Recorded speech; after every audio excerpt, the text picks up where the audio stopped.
Picture this. It's 11:23 a.m. on a Tuesday morning, and I'm standing in my driveway watching three black SUVs with tinted windows pull up to what used to be the most expensive house in Willowbrook Estates. The smell of summer rain still hung in the air from the storm the night before, and I could hear the distant sound of construction crews already tearing down the illegal structures that had started this whole mess 6 months ago. But let me tell you something that'll make you understand why this moment was so sweet. The woman being led away in handcuffs had spent the better part of a year trying to steal my grandmother's house simply because she couldn't stand seeing a black man in her neighborhood. What she didn't know was that this black man happened to be a retired Army Corps of Engineers colonel with 30 years of experience in federal water management and environmental law. And brother, when you mess with the wrong veteran's family legacy, you better believe there's going to be consequences. Let me back up to where this story really begins. March 15th, 2023, 2:17 p.m. That's when I got the call from the lawyer's office in Millfield County. My grandmother, Essie Mae Washington, had passed away at 93 and she'd left me her house. Now, Grandma Essie wasn't just any grandmother. This woman had cleaned the houses of white families for 60 years, saved every penny she could, and in 1987 she bought herself a beautiful two-story colonial on Maple Street in what would eventually become Willowbrook Estates. I remember visiting that house as a kid in the summers, the smell of her cornbread baking in the kitchen, the sound of her humming gospel songs while she tended her vegetable garden, the way the afternoon light would filter through those big oak trees in the backyard. Grandma Essie used to tell me, "Jerome, this house is our family's piece of the American dream. Don't you ever let nobody take that away from us."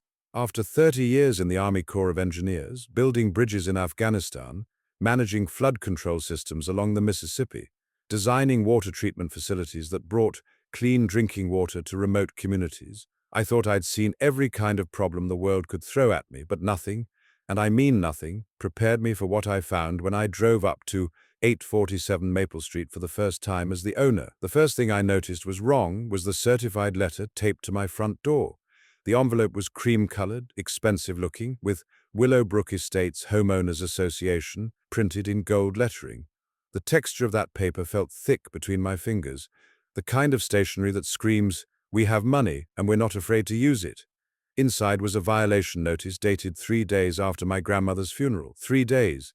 Let that sink in for a moment. Notice of architectural compliance violation property, 847 Maple Street violation, unapproved exterior paint color, yellow, fine, $150 per day until corrected, total current balance, $2,847.50. I stood there reading this letter, and I could feel my blood pressure rising. My grandmother's house had been painted that same cheerful yellow since 1987. She'd chosen that color because it reminded her of sunflowers, her favorite flower. And now, less than a week after we buried her, some HOA was trying to fine me nearly $3,000 for a paint job that was older than some of the McMansions in this neighborhood. But wait, it gets better, or worse, depending on how you look at it. As I'm standing there trying to process this nonsense, I hear the click, click, click of high heels on concrete. I turn around, and walking up my driveway is a woman who looks like she just stepped out of a country club magazine. She's maybe 55, wearing a cream-colored tennis outfit that probably costs more than my monthly mortgage payment, and carrying a clipboard like it's a weapon. "Excuse me," she says, not bothering to introduce herself. "You can't park that vehicle in the driveway overnight." Now, the vehicle she's referring to is my 2019 Ford F-150, black, completely stock, sitting exactly where my grandmother had parked her old Buick for 36 years. "I'm sorry, who are you?" I asked, keeping my voice level the way they taught us in conflict resolution training. She looked at me like I'd just asked her to explain quantum physics. "I'm Victoria Ashworth, president of the Willowbrook Estates Homeowners Association, and you are—" The way she said "you are," like she couldn't quite believe I belonged there, told me everything I needed to know about Victoria Ashworth. "I'm Colonel Jerome Washington, retired Army Corps of Engineers. This is my house." I watched her face change as she processed this information. First confusion, then something that looked almost like panic, then a kind of cold calculation that made my skin crawl. "Well," she said, recovering her composure, "regardless of who you are, there are rules in this community, rules that everyone must follow." She handed me another piece of paper from her clipboard. "These are the current violations on your property. As you can see, there are several issues that need immediate attention. I looked at the list: paint color, driveway parking, excessive landscaping, which apparently referred to my grandmother's vegetable garden, non-compliant mailbox, the same mailbox that had been there for over 3 decades, unapproved window treatments, the lace curtains my grandmother had made by hand. Mrs. Ashworth, I said, my grandmother lived in this house for 36 years. None of these things were problems when she was alive. Victoria's smile was colder than a January morning in North Dakota. Well, things change, Mr. Washington. The neighborhood has evolved. We have standards to maintain now. And there it was, the thing she couldn't quite say out loud, but wanted me to hear loud and clear. This neighborhood had changed all right. It had gone from being a normal middle-class street where a retired cleaning lady could live in peace to being some kind of suburban fortress where people like Victoria Ashworth got to decide who belonged and who didn't. But here's what Victoria didn't know about me yet, and this is where the story gets really interesting. Over the next few days, I did what any good intelligence officer would do. I gathered information, and let me tell you, what I found out about Victoria Ashworth would make your head spin. First, the basic facts. Victoria moved to Willowbrook Estates in 2019, bought the biggest house on the street for $1.2 million, and immediately started campaigning to become HOA president. Her husband, Richard Ashworth, sits on the Millfield County Planning Commission, a detail that'll become important later in this story. She drives a white BMW X7, plays tennis at the Millfield Country Club every Tuesday and Thursday, and has never worked a day in her life outside of organizing charity galas for causes she can't pronounce. But here's what really caught my attention. Victoria had been systematically targeting older homeowners and minorities for HOA violations since she took office. Mrs. Chen, the elderly Korean War veteran's widow next door, fined $5,000 for having too many garden gnomes. The Martinez family 3 houses down, hit with $8,000 in architectural violations for installing solar panels. And every single one of these families had eventually sold their houses to Ashworth Development LLC, a company that, surprise, surprise, was owned by Victoria's brother-in-law. This wasn't about maintaining neighborhood standards. This was about ethnic cleansing, suburban style. On my 4th day in the house, Victoria came by again. This time she brought backup 2 other women who looked like they'd been manufactured in the same country club laboratory. The smell of their expensive perfume mixed with the morning air made me think of funeral flowers. Mr. Washington, Victoria said, I notice you haven't begun addressing the violations we discussed. That's Colonel Washington, I corrected her, and I'm still reviewing the situation. One of her companions, a blonde woman wearing enough diamonds to fund a small military operation, stepped forward. Maybe he doesn't understand how things work here, Victoria. The other one, a brunette with the kind of fake tan that costs serious money, nodded. Some people need things explained very clearly. Now, I've been talked down to by generals, senators, and foreign ministers, but there was something particularly galling about being condescended to by 3 women whose biggest life challenge had been choosing between the Chardonnay and the Pinot Grigio at their last wine tasting. Ladies, I said, I understand perfectly how things work. What I'm trying to figure out is why my grandmother's house suddenly violates rules that didn't exist when she bought it. Victoria's laugh was sharp as broken glass. Your grandmother was grandfathered in, so to speak. But now that ownership has changed, the property needs to be brought into compliance with current standards. Current standards, I repeated. And who exactly set these standards? The HOA board, of course. And when were these particular standards adopted? Victoria exchanged a look with her friends. I don't see how that's relevant, but I could tell from the way she shifted her weight from one foot to the other that it was very relevant indeed. That afternoon I drove to the Millfield County Courthouse. Now, here's something most people don't know about county records. They're public information, and they tell you everything you need to know about what's really going on in a community. After 30 years of investigating everything from contractor fraud to environmental violations, I knew exactly what to look for. What I found made me angrier than I'd been since Afghanistan. The HOA had been incorporated in 2020, 13 years after my grandmother bought her house. The original covenants from 1987 had been perfectly reasonable. No commercial businesses, no livestock, maintain your property. Basic stuff that any reasonable person would agree with. But in January 2023, 2 months before my grandmother passed away, the HOA board had passed what they called Architectural Enhancement Guidelines. These new rules specifically prohibited paint colors that were inconsistent with the neighborhood aesthetic, required approval for any landscaping, that wasn't professionally maintained, and gave the HOA board complete discretion over what constituted a violation. In other words, they'd written themselves a blank check to fine anyone they didn't like. But here's the really interesting part. The board meeting where these rules were passed, only 12 homeowners attended, out of a community of 47 houses.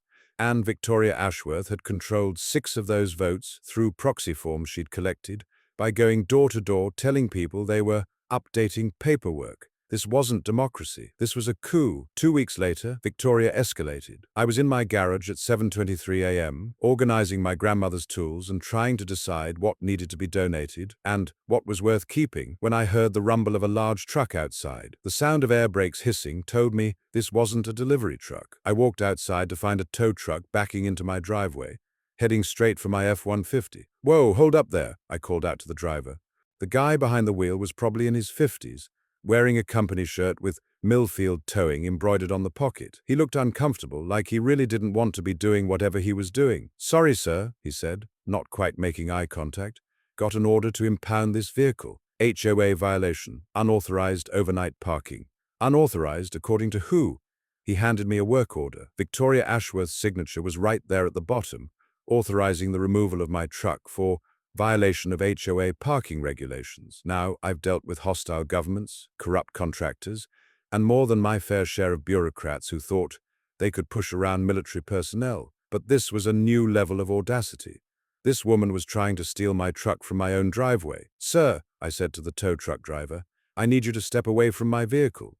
Something in my tone must have gotten his attention because he immediately put the truck in park and climbed down from the cab. "Look, mister," he said, "I'm just doing my job. HOA says the vehicle's in violation. They pay me to tow it. Nothing personal." I pulled out my phone and started recording. "What's your name?" "Tommy Briggs."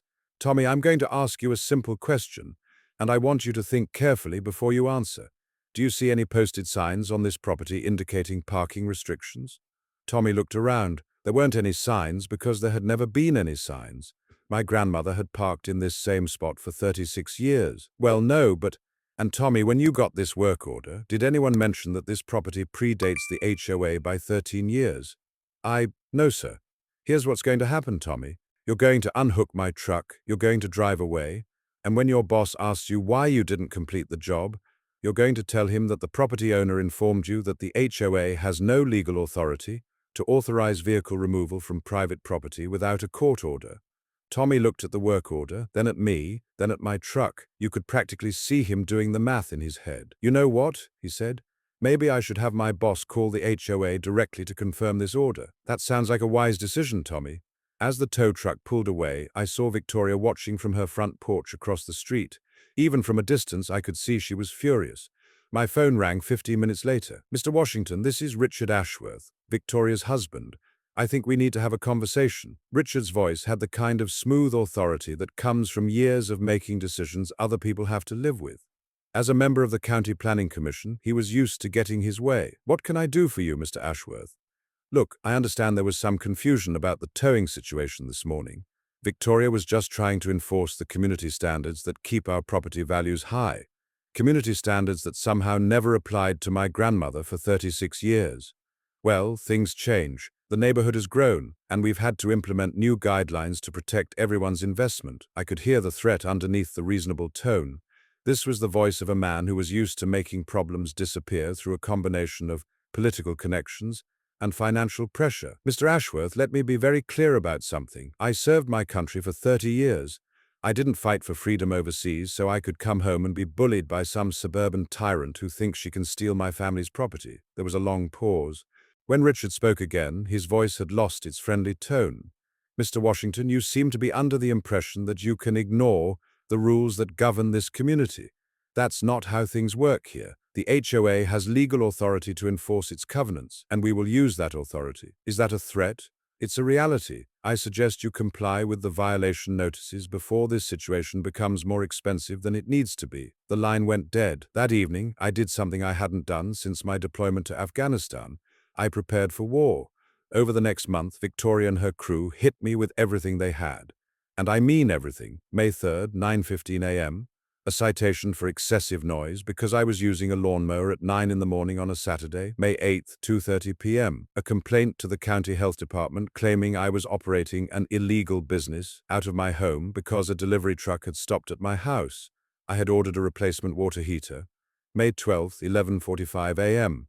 A violation notice for unauthorized landscaping modifications because I had planted tomatoes in the same garden plot my grandmother had used for 36 years, May 17th, 4:20 p.m. A citation for having non-conforming window treatments, those handmade lace curtains I mentioned earlier.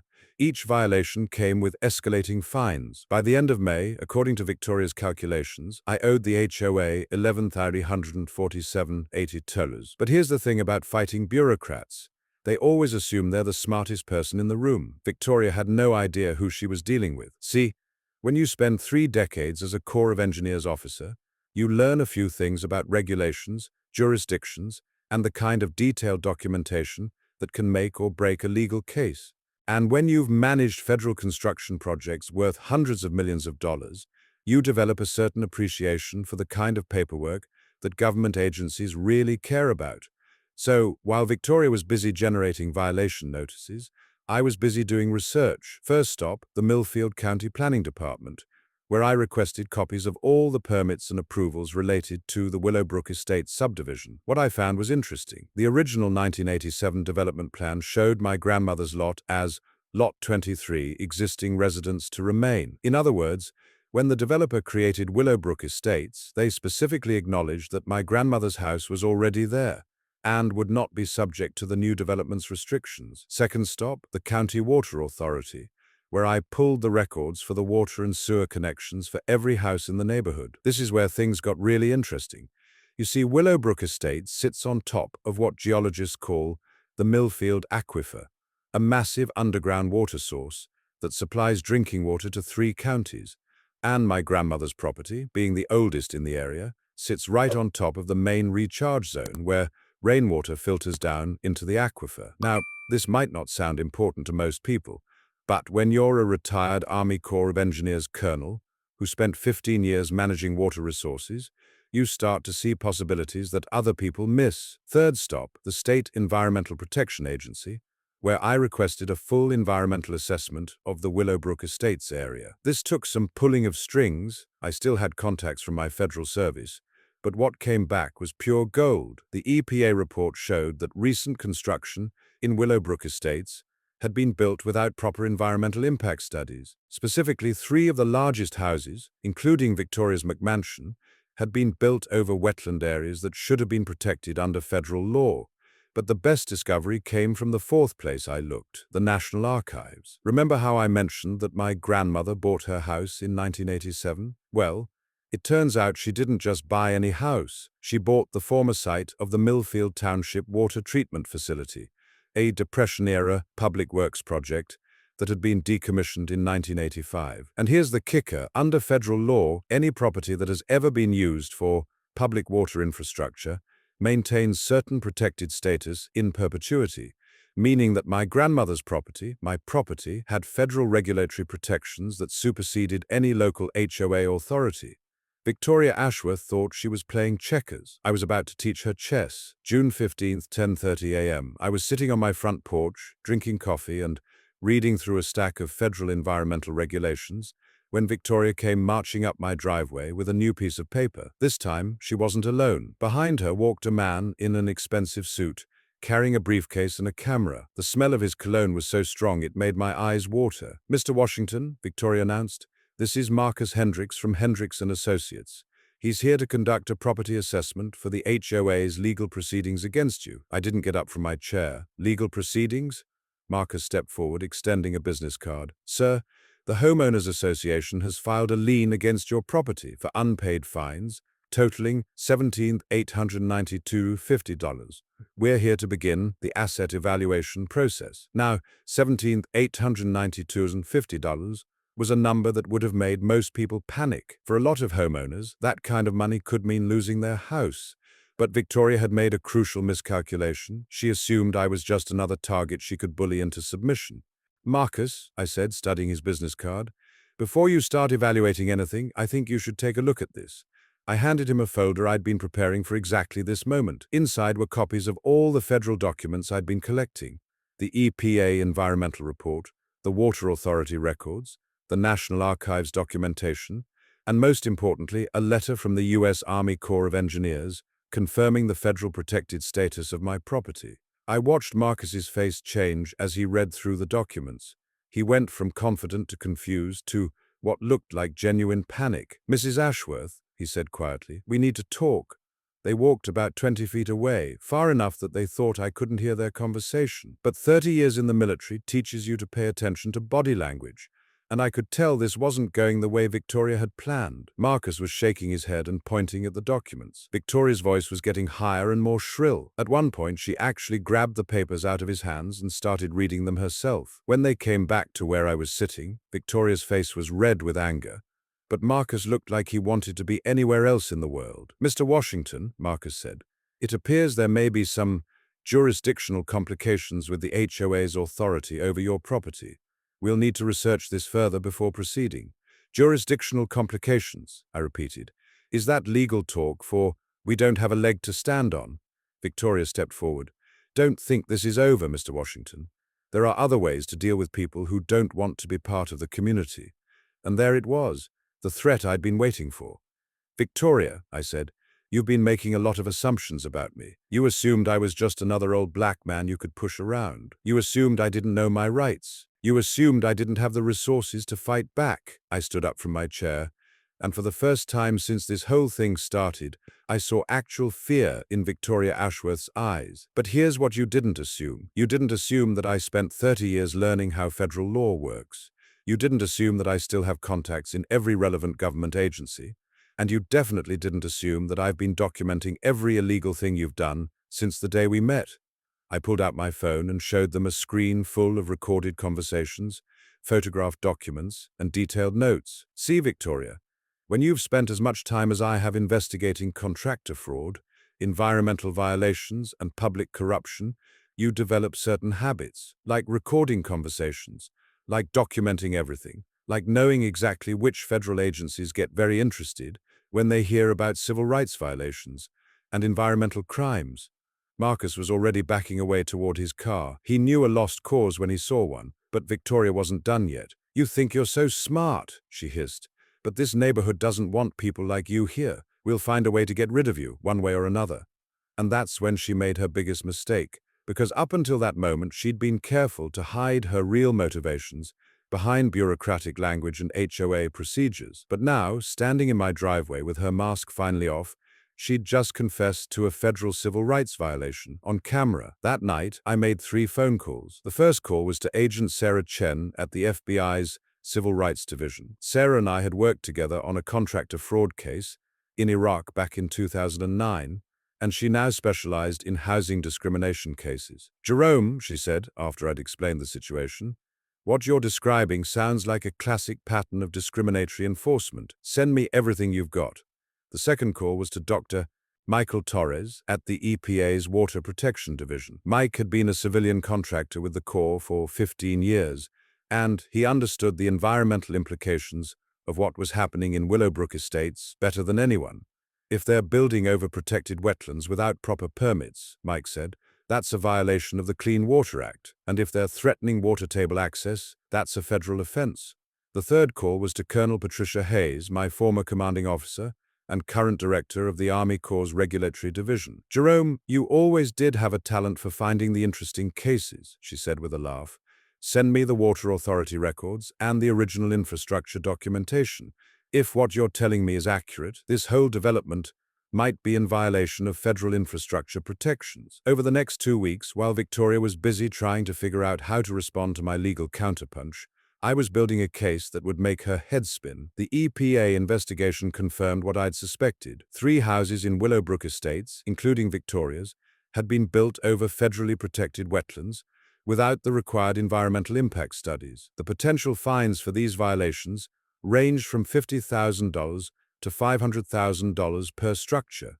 The FBI investigation turned up something even more interesting: Victoria's systematic targeting of minority homeowners wasn't just morally wrong, it was a clear violation of the Fair Housing Act, and her husband Richard's involvement as a county planning commissioner made it a case of civil rights violations under color of law, which carried potential federal prison time. But the Corps of Engineers investigation was the real game changer. It turns out that when my grandmother bought her property in 1987, she hadn't just bought a house. She'd bought the legal successor to a federal water treatment facility, which meant her property, my property, had easement rights to the entire water table under Willowbrook Estates. In practical terms, this meant that any construction that threatened the water supply could be immediately shut down by federal order.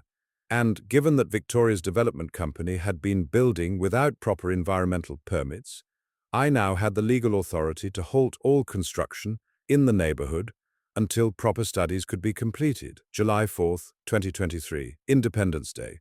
The irony wasn't lost on me. I was in my backyard, grilling burgers and thinking about how my grandmother would have enjoyed seeing her vegetable garden in full bloom when my phone rang. "Mr. Washington, this is Special Agent Chen. We're ready to move forward with the civil rights investigation. Can you be available tomorrow morning for a formal interview?" "Absolutely. And Jerome, you might want to keep your calendar clear for the rest of the week. Based on what we've found, this is going to move quickly." That evening, as the sun was setting and the neighborhood was settling down for the night, I walked out to my mailbox to get the day's mail. As I was flipping through the usual stack of bills and advertisements, I noticed Victoria standing in her front yard staring at me. She raised her hand in what might have been a wave or might have been something else entirely, but I just smiled and waved back. After all, I'm a gentleman. July 10th, 6:47 a.m. The sound that woke me up wasn't my alarm clock. It was the rumble of multiple vehicles pulling into Willowbrook Estates, followed by the slam of car doors and the crackle of radio communications. I looked out my bedroom window and counted 6 black SUVs, 2 EPA vehicles, and a Corps of Engineers truck parked throughout the neighborhood. Men and women in windbreakers with FBI, EPA, and Army Corps printed on the back were walking purposefully toward various houses, carrying clipboards, cameras, and what looked like search warrants. I got dressed quickly and stepped outside to find Agent Chen standing in my driveway. "Morning, Jerome. Hope we didn't wake you too early." "Not at all. How can I help?" She handed me a cup of coffee from a thermos. "We're executing search warrants on 4 properties this morning, including the Ashworth residence. We'll also be issuing stop work orders on all construction that's been permitted without proper environmental reviews." Across the street, I could see Victoria standing on her front porch in a bathrobe, gesticulating wildly at 2 FBI agents who were showing her a piece of paper. The expression on her face was one I'd seen before, the look of someone who'd finally realized they weren't in control of the situation anymore. Richard came jogging up from the direction of his car, still wearing yesterday's clothes. He looked like he'd been driving all night, which probably meant he'd gotten wind of the investigation and tried to distance himself from whatever evidence might be found at their house. "Mrs. Ashworth," I heard one of the agents say, "we need you to step aside while we execute this warrant." "This is harassment," Victoria shouted. "We haven't done anything wrong." Agent Chen looked at me with raised eyebrows. "Some people never learn." Over the next 4 hours, I watched from my front porch as federal agents systematically dismantled Victoria's little empire. They photographed every document in her home office. They copied every file from her computer. They interviewed every neighbor about the HOA's enforcement practices. But the really interesting part came when the EPA team started taking soil samples from around Victoria's house. Dr. Torres came over to explain what they were finding. "Jerome, this is worse than we thought. They didn't just build over wetlands. They actually filled in a natural drainage area that was feeding the aquifer. The contamination from construction runoff has been flowing directly into the groundwater supply." "How bad is it?" "Bad enough that we're going to have to shut down all construction in the neighborhood indefinitely. And bad enough that the cleanup is going to cost somewhere in the neighborhood of $2 million. At 11:30 a.m., Victoria came storming across the street toward my house. Her hair was disheveled, her makeup was smeared, and she looked like a woman who'd just watched her entire world collapse. "This is all your fault," she screamed. "We were fine before you moved here." Agent Chen stepped between us. "Mrs. Ashworth, I'm going to need you to calm down." "Calm down? They're treating me like a criminal." "Ma'am, you are under investigation for multiple federal crimes, including civil rights violations, environmental crimes, and conspiracy to commit mail fraud. I suggest you contact an attorney." Victoria stared at her for a moment, then turned to me. "You think you've won something here? You think this is over?" "Victoria," I said quietly, This was over the moment you decided to mess with a veteran's family legacy. That afternoon, the story got even better. It turns out that when the FBI searched Richard's office at the County Planning Commission, they found evidence of a much larger corruption scheme. The Ashworths hadn't just been targeting minority homeowners in Willowbrook Estates. They'd been systematically manipulating zoning decisions throughout Millfield County to benefit their development company. The scheme worked like this. Richard would use his position on the Planning Commission to identify older neighborhoods with minority homeowners. Victoria's HOA management company would then get hired to manage those neighborhoods, where she would implement increasingly restrictive rules designed to force long-time residents to sell. Richard would then approve zoning changes that allowed his brother-in-law's development company to buy the properties cheap and build expensive houses. They'd been running this scam for 4 years, and they'd stolen dozens of homes from families who'd lived in them for decades. July 15th, 2:15 p.m. I was in my garage, finally getting around to organizing my grandmother's tools, when Agent Chen called with an update. "Jerome, I wanted to let you know that we're moving forward with federal civil rights charges against both Victoria and Richard Ashworth. We're also coordinating with the U.S. Attorney's Office on environmental and corruption charges." "What kind of penalties are we talking about?" "For the civil rights violations alone, they're looking at up to 10 years in federal prison. Add in the environmental crimes and the corruption charges, and they could be looking at 20 to 30 years. And the HOA? The HOA is being dissolved. All outstanding fines and liens are being declared null and void, and every family that was forced to sell their property because of these illegal practices is going to be entitled to significant financial compensation." That evening, I walked out to my grandmother's vegetable garden and picked tomatoes for dinner. The smell of the rich soil and the sound of bees buzzing around the plants reminded me of all those summer afternoons I'd spent here as a kid, listening to Grandma Essie's stories about growing up in the South and making her way north to find a better life. As I was heading back to the house, I noticed Mrs. Chen, the elderly Korean War veteran's widow from next door, standing in her yard. "Mr. Washington," she called out, "I wanted to thank you." She walked over to the fence that separated our properties, moving slowly but with dignity. "For what, Mrs. Chen?" "For fighting back. That woman made my life miserable for 2 years. She fined me for everything, my garden, my mailbox, even the color of my front door. She wanted me gone because I reminded her that this neighborhood used to be for working people, not just rich people." Mrs. Chen smiled, and I could see tears in her eyes. "My husband fought in Korea for 3 years. He used to tell me that America was worth fighting for because it was a place where ordinary people could live in peace." I was starting to think he was wrong. "He wasn't wrong, Mrs. Chen. Sometimes we just have to remind people what America is supposed to stand for." September 12, 2023, Federal District Court, downtown Millfield. I'd been to a lot of military tribunals and disciplinary hearings over the years, but I'd never seen anything quite like watching Victoria Ashworth face federal charges. She was sitting at the defendant's table wearing an orange jumpsuit. Apparently she'd been denied bail after prosecutors argued she was a flight risk. Her expensive tennis outfits and perfectly styled hair were gone, replaced by standard-issue prison attire and a haggard look that comes from spending 2 months in federal detention. Richard was at a separate table with his own attorney. He'd been cooperating with prosecutors in exchange for a lighter sentence, which meant he'd been providing evidence against his own wife. The prosecutor, Assistant U.S. Attorney Michael Rodriguez, stood up to address the judge. "Your Honor, the evidence in this case shows a systematic pattern of civil rights violations, environmental crimes, and public corruption that affected dozens of families over a 4-year period. The defendants used their positions of authority to target minority homeowners for discriminatory enforcement of housing rules, while simultaneously profiting from illegal development schemes that violated federal environmental protections." He turned to gesture toward Victoria. "Mrs. Ashworth, as president of the Willowbrook Estates HOA, implemented selective enforcement policies that were specifically designed to force Black, Hispanic, and Asian families to sell their homes at below-market prices.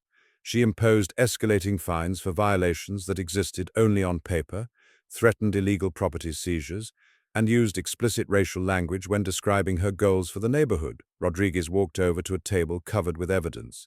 "The government will show that Mrs. Ashworth systematically targeted Colonel Jerome Washington, a decorated 30-year veteran of the U.S. Army Corps of Engineers, because she could not tolerate seeing a Black man inherit property in what she considered her neighborhood. He picked up a transcript. In recorded conversations, Mrs. Ashworth stated, and I quote, "This neighborhood doesn't want people like you here.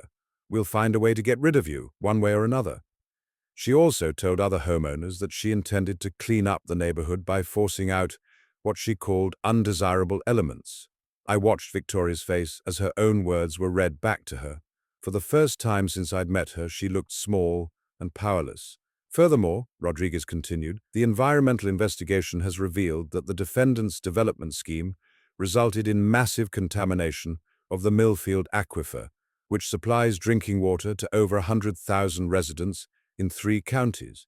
The cleanup costs alone are estimated at $4.2 million. The judge, the Honorable Margaret Foster, reviewed the evidence with the kind of thorough attention that comes from 30 years on the federal bench. When she finally spoke, her voice carried the weight of absolute authority.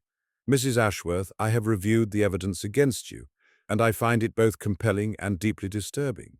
The systematic targeting of minority homeowners represents exactly the kind of housing discrimination that federal civil rights laws were designed to prevent." Victoria's attorney tried to interrupt, but Judge Foster held up her hand. "Furthermore, the environmental violations in this case show a callous disregard for public health and safety that goes far beyond simple regulatory oversight. You and your co-conspirators poisoned a public water supply in pursuit of private profit." The judge looked directly at Victoria. "Mrs. Ashworth, how do you plead to the charges of conspiracy to violate civil rights, environmental crimes under the Clean Water Act, and mail fraud?" Victoria's attorney whispered something in her ear, but she just stared straight ahead with a blank expression. "Mrs. Ashworth, I need you to answer the question." Finally, in a voice so quiet I could barely hear it, she said, "Guilty, Your Honor." The sentencing phase took another hour, but the outcome was never really in doubt. Victoria was sentenced to 15 years in federal prison, followed by 5 years of supervised probation. Richard got 8 years for his cooperation, but he was also permanently banned from holding any public office. But the real victory came in the civil settlement. 2 weeks later, I was sitting in the office of attorney David Martinez, who was representing all the families that had been targeted by the Ashworth scheme. The smell of fresh coffee filled the room as he explained the terms of the settlement. "Jerome, the total settlement is $18.7 million. Every family that was forced to sell their property will receive full compensation for their losses, plus damages for emotional distress and civil rights violations." He handed me a check. "Your portion, as the primary whistleblower and the person whose investigation made this case possible, is $2.3 million. I stared at the number on the check. It was more money than my grandmother had made in her entire life of cleaning other people's houses. "There's one more thing," David said. "The court has also ordered that the Willowbrook Estates HOA be permanently dissolved. Your property, and every other property in the neighborhood, is now free from any HOA restrictions or authority." October 31st, 2023, Halloween. 6 months after this whole thing started, I was sitting on my front porch, handing out candy to trick-or-treaters, when Mrs. Chen came walking over from next door. She was carrying a plate of homemade cookies and wearing the biggest smile I'd seen since this whole ordeal began. "Mr. Washington," she said, "I wanted you to have these. My grandmother's recipe from Korea." The cookies were still warm, with the smell of cinnamon and sugar that reminded me of my own grandmother's kitchen. "Mrs. Chen, you didn't have to do this." "Oh, but I did," she said, settling into the chair next to mine. "You gave me my home back. You gave all of us our homes back." We sat in comfortable silence for a while, watching costumed children run from house to house. The sound of their laughter echoed through the neighborhood, and for the first time in months, Willowbrook Estates felt like a real community instead of a battleground. "Mrs. Chen," I said, "can I ask you something?" "Of course. When Victoria was harassing you, when she was making your life miserable, did you ever think about just giving up, just selling and moving somewhere else?" Mrs. Chen was quiet for a long moment. When she finally answered, her voice was firm and clear. "Mr. Washington, my husband and I came to this country with nothing. We worked for 40 years to buy our little house. When that woman tried to take it away from us, I thought about my husband's grave in the Veterans Cemetery, and I knew I couldn't let her win." She turned to look at me. "But I'm an old woman. I didn't know how to fight someone with money and connections and lawyers. When you moved in and started fighting back, you gave me hope that maybe this country still works the way it's supposed to."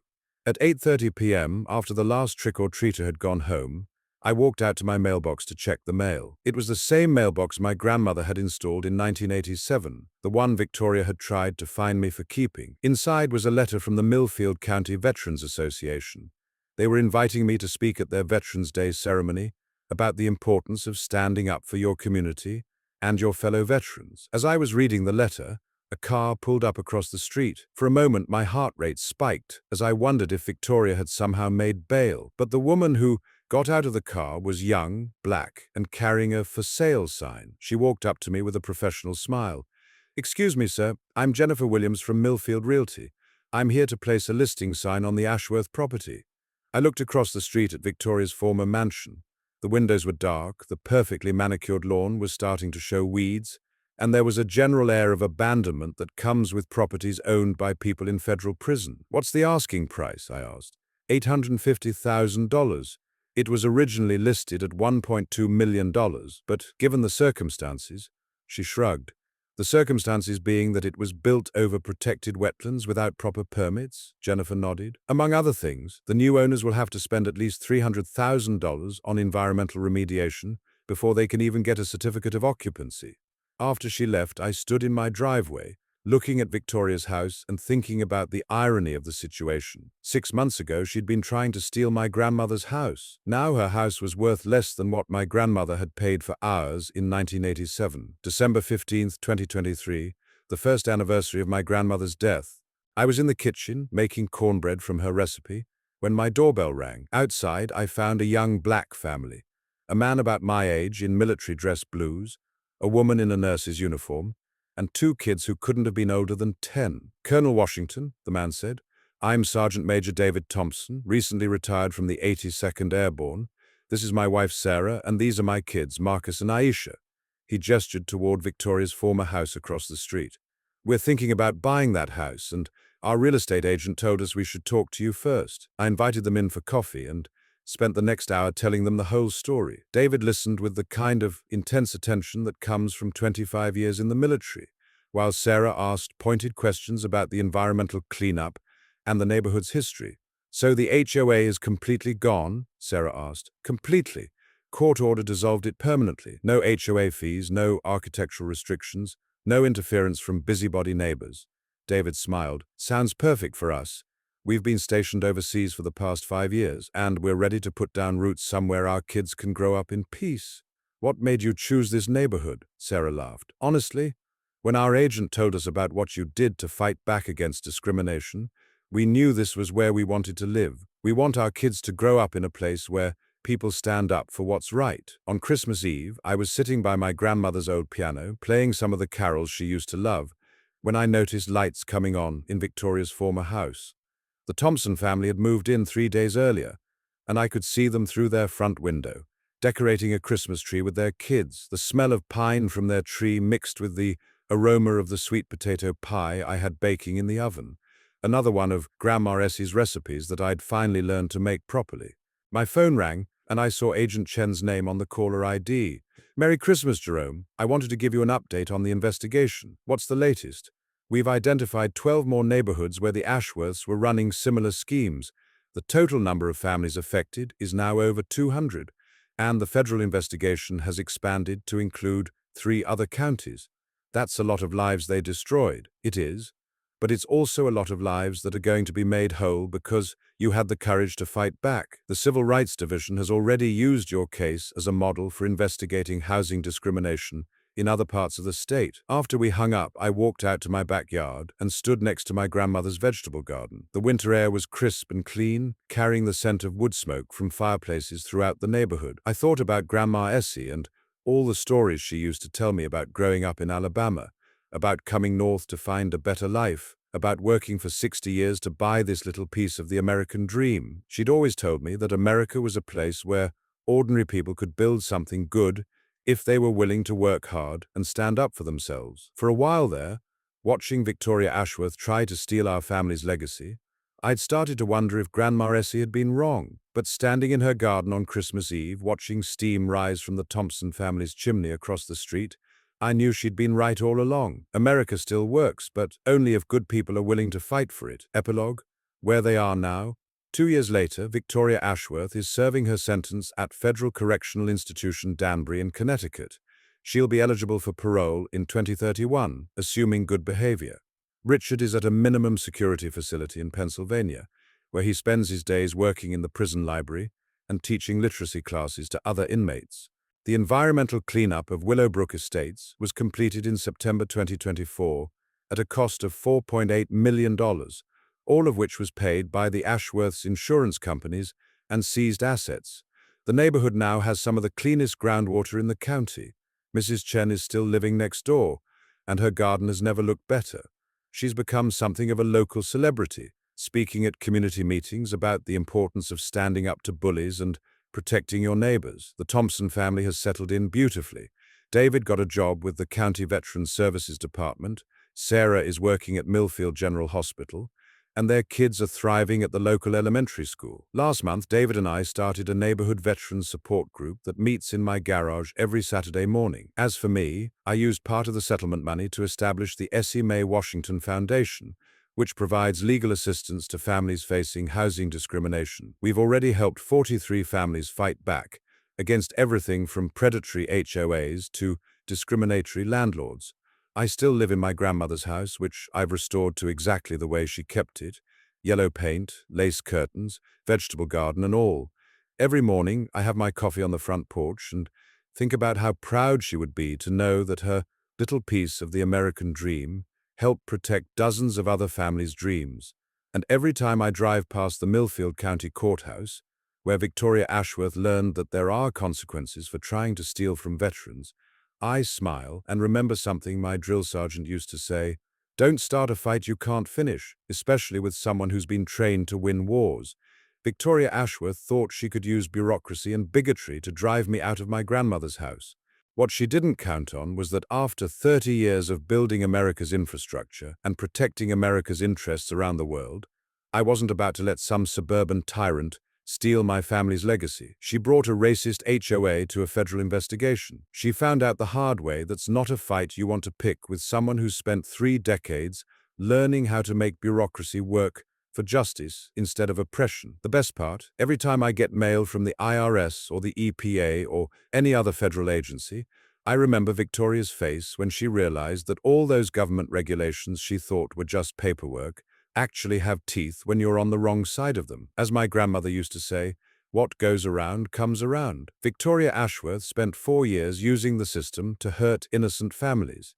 In the end, that same system made sure she got exactly what she deserved. Now, I know some of you watching this might be dealing with your own HOA tyrants or neighborhood bullies who think they can push you around because of who you are or where you come from. Let me tell you something. Document everything, know your rights, and never underestimate the power of federal law when it comes to protecting your civil rights. And remember, sometimes the best way to fight back against someone who's trying to steal your American dream is to remind them what America is really supposed to stand for. Drop a comment below and let me know. Have you ever had to deal with an HOA from hell? What's the worst violation notice you've ever received? And where are you watching this from? I love hearing from veterans and homeowners all across this great country of ours. If you enjoyed this story of justice served cold, make sure to hit that subscribe button, because next week I'm going to tell you about the time a corrupt city inspector tried to condemn a Purple Heart veteran's house for safety violations, and how one phone call to the right federal agency turned his life upside down in ways he never saw coming. Until then, remember, this is America, and in America, we don't let bullies win.